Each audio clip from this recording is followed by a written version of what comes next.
Hello बच्चों, मैं सुनील सोनी स्वागत करता हूं आपके अपनी यूट्यूब चैनल मैथ बोनस में। आज से हम स्टार्ट करने वाले हैं क्लास 10th की न्यू एनसीईआरटी बुक, जिसमें हमें सबसे पहले स्टार्ट करना है चैप्टर 1 वास्तविक संख्याएं। जैसे कि आपने पिछली क्लास में पढ़ चुके हैं आप लोग कि वास्तविक संख्याएँ क्या होती हैं। वास्तविक संख्याएँ वे संख्याएँ होती हैं जिनके अंदर परिमेय संख्याएँ, अपरिमेय संख्याएँ, भाज्य संख्या, अभाज्य संख्याएँ, सभी प्रकार की संख्याएँ आती हैं। और आप इन सभी संख्याओं के बारे में पीछे पढ़ भी चुके हैं, तो आप सभी को ये संख्याएं पता भी होंगी। तो चलिए हम स्टार्ट करते हैं वास्तविक संख्याएं, जिसकी एक्सरसाइज पहली है एक्सरसाइज 1.1। अब हमें 1.1 एक्सरसाइज में जो सॉल्यूशन करना होगा वो सॉल्व करना होगा एलसीएम और एचसीएफ का। एलसीएम यानी कि लासा और एचसीएफ यानी कि मासा। हम एलसीएम और एचसीएफ को दो तरीक़ों से सॉल्व कर सकते हैं। एक होता है गुणनखंड विधि और एक होता है भाग विधि। मैं आपको एक क्वेश्चन के दोनों टाइप करके दिखाऊंगा। आप जिस टाइप से भी करना चाहें उससे कर सकते हैं। अगर क्वेश्चन में कोई पर्टिकुलर टाइप गिवन नहीं होगा तो क्लियर। चलिए स्टार्ट करते हैं क्वेश्चन नंबर 1। क्वेश्चन नंबर 1 में क्या दिया हुआ है? निम्नलिखित संख्याओं को अभाज्य गुणनखंड के रूप में व्यक्त कीजिए, जिसका पहला क्वेश्चन है। क्वेश्चन नंबर फर्स्ट का फर्स्ट पार्ट है 140। 140 को हमें क्या करना है? अभाज्य गुणनखंड के रूप में लिखना होगा। तो सबसे पहले आप जानते हैं कि जो अभाज्य संख्याएं होती हैं हम उन्हीं संख्याओं से ही अभाज्य गुणनखंड के लिए भाग करते हैं। अभाज्य संख्याएं वे संख्याएं होती हैं जिनमें खुद के अलावा और एक के अलावा किसी से भाग नहीं जाता है, जैसे कि 2, 3, 5, 7, 11, 13 यानी कि अगर हमें 140 के खंड करने हैं तो हम क्या करेंगे? सबसे पहले सिर्फ और सिर्फ 2 से भाग करेंगे। तो हो जाएगा यहाँ पे 2 सत्ते 14, 4 70 एंड 2 से देंगे 2 3 6 एंड 2 पंचे 10, 5 सत्ते 35, 7 एकम 7। यानी कि हम लिख सकते हैं जो 140 के अभाज्य गुणनखंड होंगे वो होंगे 2 दूना 4 पंचे 20 सत्ते 140। ये हमारे पहले क्वेश्चन के अभाज्य गुणनखंड हो चुके हैं। इसी के सेकेंड पार्ट हम देखते हैं। सेकेंड पार्ट में क्या गिवन है? 156। अब हमें क्या करना होगा? 156 के खंड करने होंगे। तो सबसे पहले हम भाग देंगे 2 से। हो जाएगा 2 सत्ते 14, 1 बचेगा 6, 2 अट्ठे 16, फिर 2 से देंगे 2 3 6 एंड 2 नम 18। अब ये यहाँ पे 9 आ चुका है तो अब ये 2 से भाग नहीं जाएगा। अब हम देंगे 3 से, 13 आ जाएगा और 13 तो खुद एक अभाज्य संख्या है तो वो किसी से भी भाग नहीं होगा। तो अब हम लिख देंगे 156 के अभाज्य गुणनखंड कितने आए? 2 गुणे 2 गुणे 3 गुणे 13। क्लियर। ये हो चुके हैं हमारे 156 के भी अभाज्य गुणनखंड। थर्ड नंबर पे है 3825।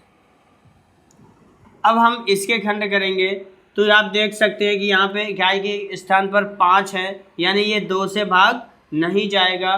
3 से भाग जाने के लिए हम क्या करते हैं? सभी डिजिट को जोड़ लेते हैं। जैसे 5 2 7 और 8 7 15 और 15 3 18, यानी इनका जोड़ 18 आया, जिसमें 3 से भाग चला जाता है, अर्थात इस संख्या में भी हमारा 3 से भाग चला जाएगा।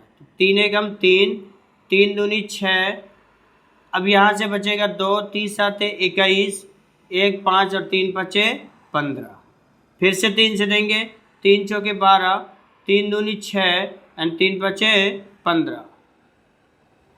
5 2 7 4 11, यानी कि अब ये 3 से भाग नहीं होगा। तो अब हम करेंगे इसमें 5 से। ये जाएगा 5 40, 2 5 पचम 25, फिर 5 से जाएगा 5 एकम 5 एंड 5 सते 35 और 17। तो अब एक अभाज्य संख्या आ गई है, अतः अब 17 का हमें 17 से ही करना होगा। तो 3825 के हमने अभाज्य गुणनखंड देखे, वो आए हैं 3 गुणे 3 गुणे 5 गुणे 5 गुणे 17। क्लियर। ये हमारे 3825 के भी अभाज्य गुणनखंड हो चुके हैं। नेक्स्ट क्वेश्चन नंबर, इसी का पार्ट नंबर 4 है 5005। अब हम देखते हैं 5005। आप देख सकते हैं 2 से जाएगा नहीं, 5 5 10 यानी 3 से भी भाग नहीं जाएगा, तो हमें देना होगा सिर्फ और सिर्फ 5 से। तो 5 एकम 5, 0 का 0 और 5 एकम 5। अब हम देंगे इसको, 5 से तो होगा नहीं, अब 7 से ट्राई करेंगे। तो 7 एकम 7, 3 0, 7 चौके 28, 2 1 और 7 3 21। अब ये 7 से भी नहीं होगा, अब हम देंगे इसको 11 से। 11 एकम 11 और 11 तिया 33 और 13 से ये 13 एकम 13, यानी 5005 के जो हमारे अभाज्य गुणनखंड आएंगे वो आएंगे 5 गुणे 7 गुणे 11 गुणे 13। क्लियर। अब लास्ट क्वेश्चन नंबर 5 है जो इसी का है। क्या दिया हुआ है? 7429। 7429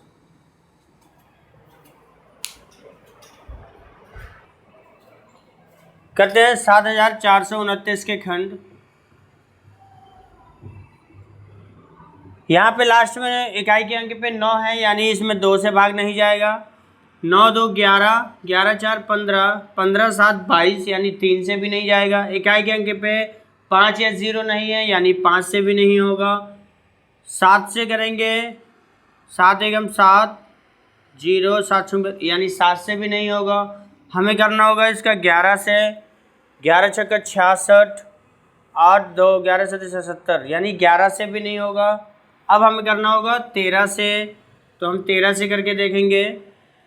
74, 13 पना 65, 14 में से 5 गई 9, तो 13 सते 91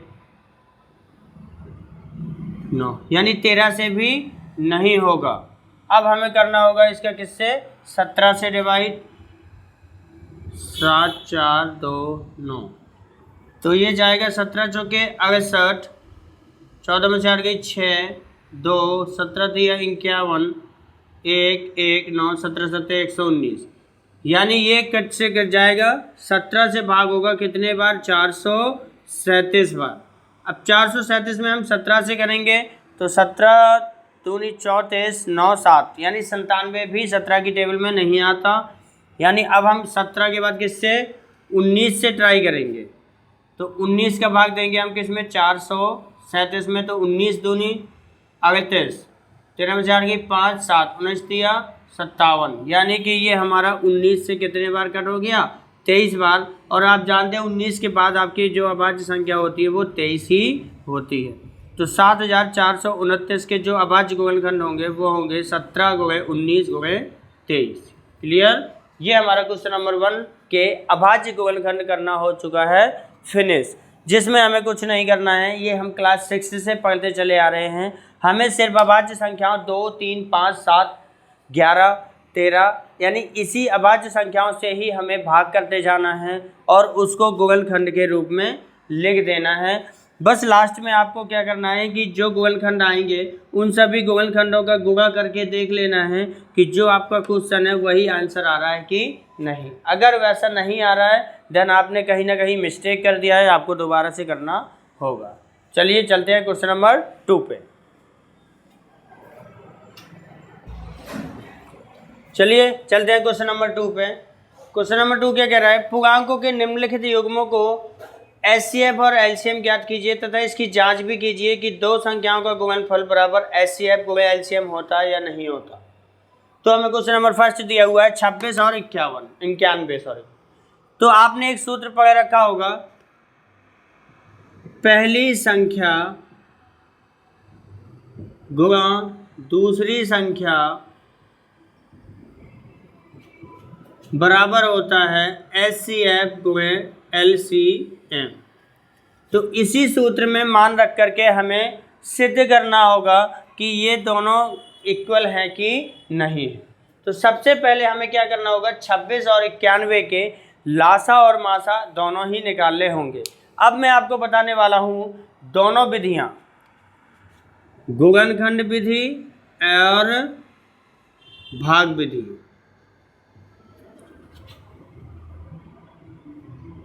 ओके, ध्यान से सुनिएगा। हम गुणनखंड विधि से सबसे पहले निकालते हैं लासा। लासा करने के लिए हमें क्या होगा, 26 के हम गुणनखंड कर लेंगे, 2 से देंगे 13 और 13 से देंगे 1, और 91 की भी हम गुणनखंड कर लेंगे। 2 से तो ये जाएगा नहीं, 3 त्रिकोणों 3 से भी नहीं जाएगा, तो ये जाएगा 7 से, 13 से तो 91 और 13 एकम 13। तो ये है लासा गुणनखंड विधि के लिए।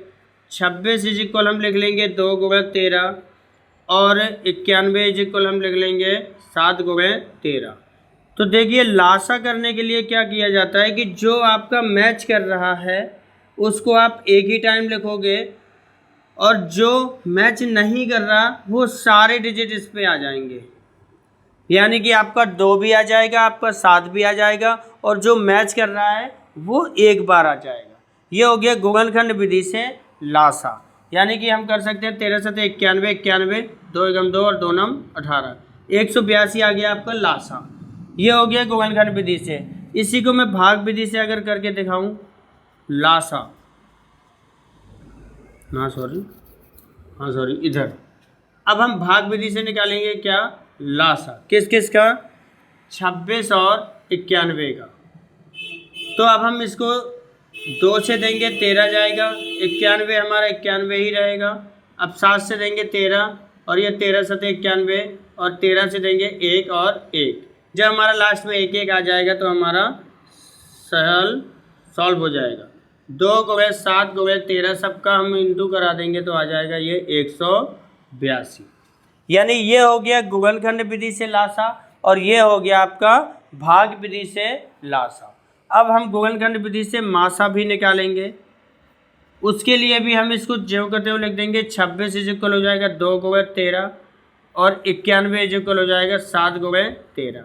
मासा के लिए सबसे इम्पोर्टेंट ये होता है कि जो मैच कर रहा है हम सिर्फ उन्हीं पेयर को लेते हैं, बाकी छोड़ देते हैं। आप देख सकते हैं कि यहाँ पे 13 मैच कर रहा है, यानी इसका मासा क्या हो जाएगा, 13 हो जाएगा। अब हम भाग विधि से अगर मासा निकालेंगे तो भाग विधि से मासा के लिए हम क्या करेंगे कि छोटे नंबर का बड़े नंबर में कर देंगे भाग।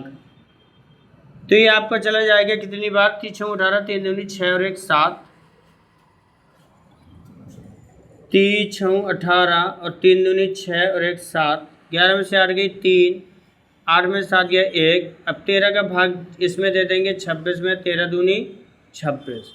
लास्ट टाइम हम जिससे भाग देंगे वो हमारा क्या हो जाएगा, मासा हो जाएगा, यानी हमारा 13। तो आप देख सकते हैं कि हमने लासा गुणनखंड विधि से और भाग विधि से, दोनों विधि से हमने लासा भी फाइंड कर लिया और मासा भी हमने दोनों विधि से फाइंड कर लिया।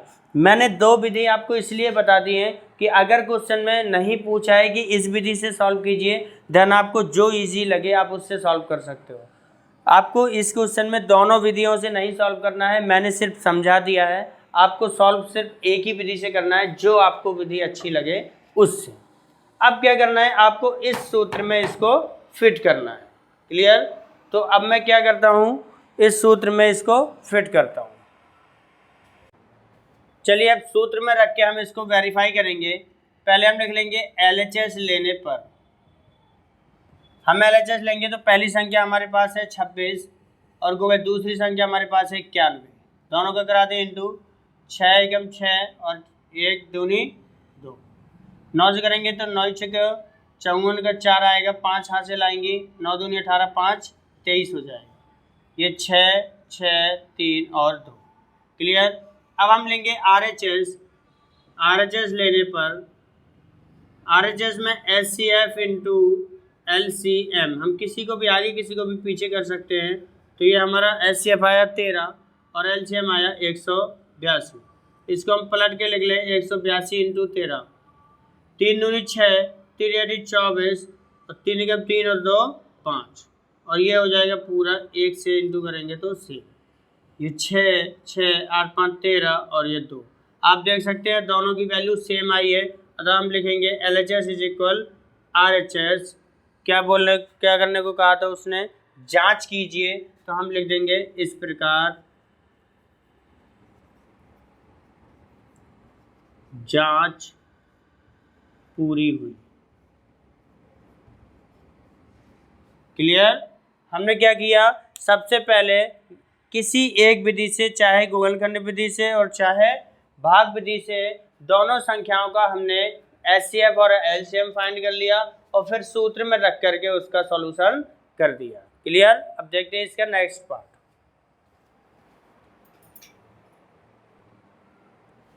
नेक्स्ट क्वेश्चन है 510 और 92। अब हमें सबसे पहले इसका निकालना होगा लासा, यानी एलसीएम। एलसीएम हम निकालेंगे भाग विधि से, आप किसी भी विधि से निकालना चाहें निकाल सकते हैं।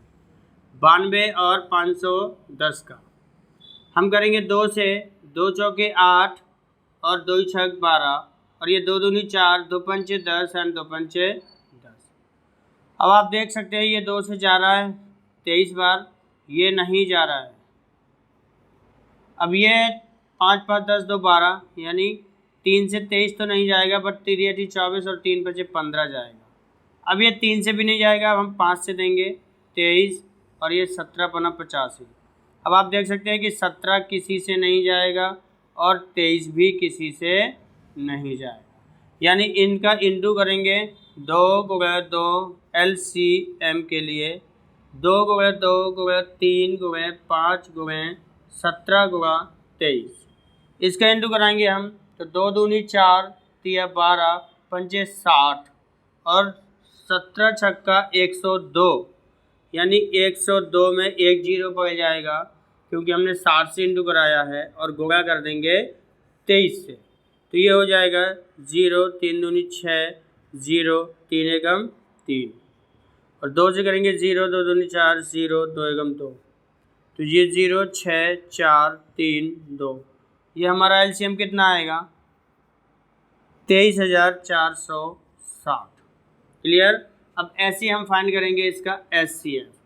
एचसीएफ के लिए आपको बताया गया था कि छोटे नंबर से आप बड़े नंबर में करोगे भाग, तो 92 का आपको 510 में भाग करना है। कितनी बार जाएगा ये, 5 दूनी 10 और पनम 45 और 1 46, क्योंकि 6 बार में तो ये ज़्यादा हो जाएगा। 5 दूनी 10 का 0, एक हासिल, पनम 45 और 1 46, यहाँ से 0, 11 में से 6 किया 5 बचेगा और यहाँ 4 में 4 जाएगा 0। अब इसी से हम भाग कर देंगे 92 में, तो 50 एकम 50 जाएगा और यहाँ बचेगा 42। अब 42 से भाग कर देंगे 50 में, जो 42 एकम 42 जाएगा और यहाँ बचेगा 8। 8 से ही भाग कर देंगे 42 में, तो 8 पंच 40 जाएगा, बचेगा 2। 2 से ही भाग कर देंगे 8 में, तो 2 चौके 8, यानी कि हमारा एचसीएफ निकल के कितना आ जाएगा 2। इस प्रकार हमने एलसीएम और एचसीएफ दोनों निकाल लिए हैं। अब हम क्या करेंगे, इसको सूत्र में फिट करेंगे। फिर से लिखेंगे हम एलएचएस लेने पर। एलएचएस क्या है हमारी, first number multiple second number, यानी पहली संख्या गुणा दूसरी संख्या। पहली संख्या हमारे पास क्या थी 510 गुणा दूसरी संख्या थी 92। इनका इंटू कराओ, 0, 2 एकम 2 और 2 पंचे 10। दूसरी संख्या 0, 9 एकम 9 और 9 पना 45, 0, 2, 9, 6 और 4। ये हमारा एलएचएस का सॉल्यूशन आ गया। अब हम लेंगे आरएचएस लेने पर। आरएचएस हमारा है एचसीएफ इंटू एलसीएम। एचसीएफ हमारा निकल के आया 2 इंटू एलसीएम हमारा निकल के आया 23,460। 2 से गुणा करें 0, 2 छक 12, 2 चौके 8 9, 2 3 6 और 2 दूनी 4। आप देख सकते हैं 46,920 आरएचएस आया और 46,920 एलएचएस आया। आप लिख दोगे एलएचएस इक्वल आरएचएस, यहाँ पे लिख देना इस प्रकार जांच पूरी हुई। क्लियर। आई होप आपको अच्छे से समझ आया होगा। रही बात एलसीएम एचसीएफ की, तो आप इसको गुणनखंड विधि से भी निकाल सकते हो। क्वेश्चन ने बोला नहीं था कि इसी विधि से फाइंड करना है, इसीलिए हम किसी भी विधि से फाइंड कर सकते हैं। चलिए देखते हैं नेक्स्ट क्वेश्चन। नेक्स्ट पार्ट है 336 सबसे पहले हम निकालेंगे इसका एलसीएम। आप क्या करोगे, सबसे पहले छोटी वाली फिर बड़ी वाली, दोनों में 2 से भाग जा रहा है, 2 दूनी 4, 2 सत्ते 14, 2 एकम 2, 2 छक 12 और 2 अट्ठे 16। नेक्स्ट 2 से जाएगा 27 में तो होगा नहीं, 2 अट्ठे 16 और 2 चौके 8, फिर 2 से दोगे 27, 2 चौके 8, 2 दूनी 4, फिर 2 से दोगे 27 और ये 21 दूनी 42। अब ये 3 से जाएगा 3 नंबर 27 और 3 7 21, फिर 3 से जाएगा 3 तिरका 9 7, फिर 3 से जाएगा 1 और 7 और अब 7 से जाएगा 1 और 1। इस प्रकार हमारी LCM निकल के आएगी 2 गुणा 2 गुणा 2 गुणा 2, 1 2 3 4 और 3 टाइम 1 2 3 गुणा 7। तो इनका इंटू हम करेंगे, कितना आएगा, 2 दूनी 4, दूनी 8, दूनी 16, तिया 48, तिया 144, 144 में हम कर देंगे 7 21 का गुणा, 144 गुणा 21, तो ये तो 144 ही रहेगा। 2 चौके 8, 2 चौके 8 2, 4 8 4 12, 8 1 9 1 10 3, ये हमारा निकल के आएगा 3024। ये हमारा क्या आ चुका है, LCM आ चुका है। अब हम फाइंड करेंगे SCF। SCF के लिए आपको पता है, आप छोटे नंबर से भाग कर दोगे बड़े नंबर में, तो ये 6 पंचे 30 यानी कि 6 चौके 24 और 6 पंचे 30 2 32, तो 6 बार चला जाएगा, 6 चौके 24 की 4 हासिल 2, 6 पंचे 30 और 2 32, 6 में 4 गया 2, 3 में से 2 गया 1। अब जो बचा उसी से ही हम भाग कर देंगे लास्ट वाले में, तो ये जाएगा 12 चौके 48, बचेगा 6 का भाग कर देंगे 12 में, तो ये 6 दूनी 12। लास्ट बार हमने किससे डिवाइड किया, 6 से, तो SCF निकल के आ गया हमारा 6। अब हमें क्या करना होगा, इस सूत्र में रख के इसको जांच करना होगा। तो हम इसमें भी लेंगे पहले LHS लेने पर, LHS होगी हमारी first number into second number. First number है हमारे पास 336 इंटू सेकेंड नंबर है 54, 4 छक 24 की 4 हासिल 2, 4 × 12 2 14 और 4 × 12 और 1 13, 5 6 30 की 0 3 कैरी, 5 × 15 3 18 और 5 × 15 और 1 16, 4 4 8 3 11, 6 और 1 7 8 और ये। अब हम लेंगे RHS। RHS क्या है, SCF मल्टीपल LCM। SCF हमारे पास आया 6, LCM हमारे पास आया 3024। क्लियर। 6 का गुणा करें, 6 चौके 24 की 4 हासिल 2, 6 दूनी 12 और 2 14, क्योंकि आगे 0 है इसलिए हमने पूरा रख दिया, और 6 3 18, यह आया 18140, यानी कि LHS इज इक्वल आया RHS। आप लिख दीजिएगा इस प्रकार जांच पूरी हुई,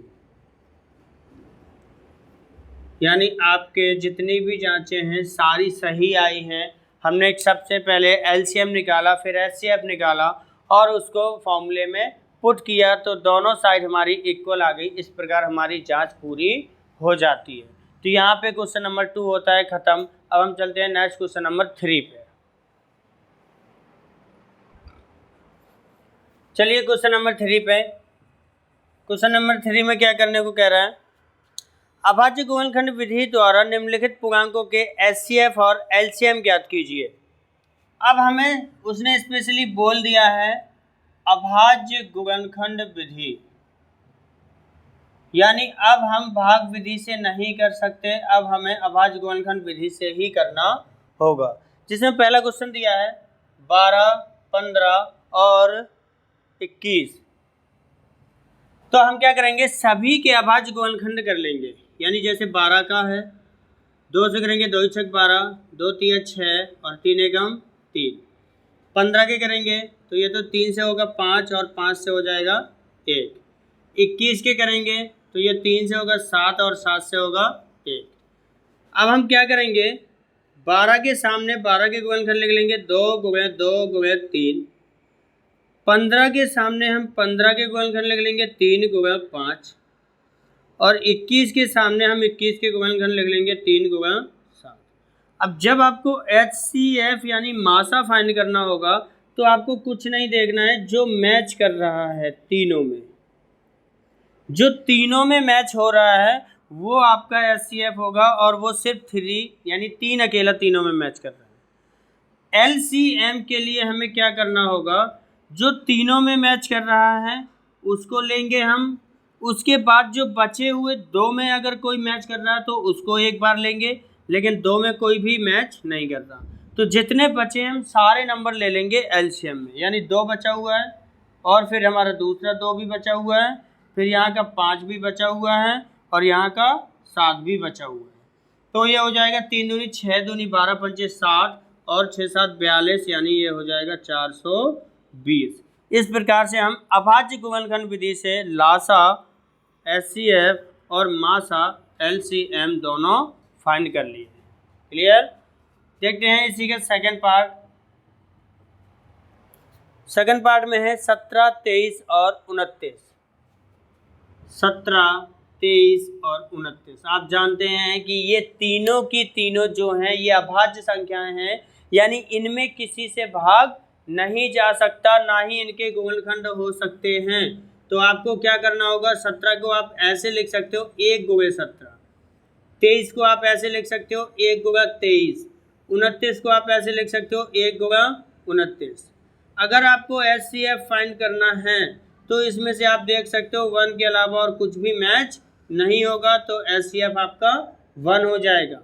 अगर आपको LCM फाइंड करना है तो आप देख सकते हैं कि सभी अभाज्य संख्याओं का हम क्या कर देंगे, गुणा कर देंगे, तो हमारे पास निकल करके HCF आ जाएगा।